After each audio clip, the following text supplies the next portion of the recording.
Blonde left me wondering what could have changed in this movie, so the story of Norma Jean, aka Marilyn Monroe, could have been told better. It is undoubtful that Ana de Armas' performance was stellar.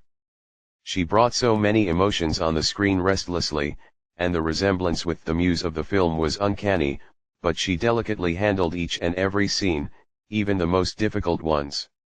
In general, the performances of the film were captivating. Each and every one of the actors brought their own talent on the screen and performed in perfect harmony with each other, even in scenes which were difficult to watch. Cinematography was also magical, and the transition from colors to black and white filming was, to say the least, smart, as it was making it easier to detect the line between Norma Jean and the persona she created. Then, it's the rest of the movie.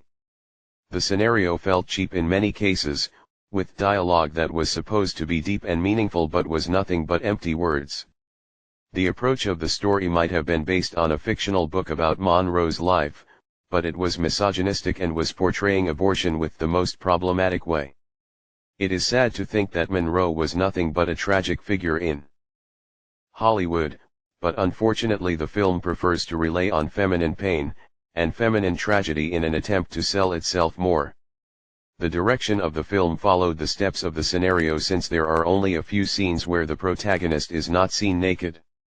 I do not know if the nudity was an attempt for Norma Jean's purity to be shown, but it made the character look exposed to pain and evil, which it could not control and eventually got controlled by them.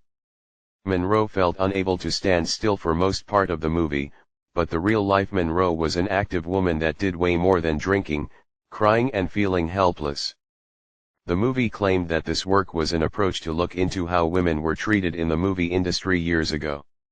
Yet again, despite the fact that many of the things presented from that point of view were true, this patriarchal way of viewing the life of such an exceptional woman like Monroe, was discriminating to her memory. Despite how good the actors' acting skills were, for me Blonde is an unsuccessful approach to idolize feminine pain and feminine-centered tragedy.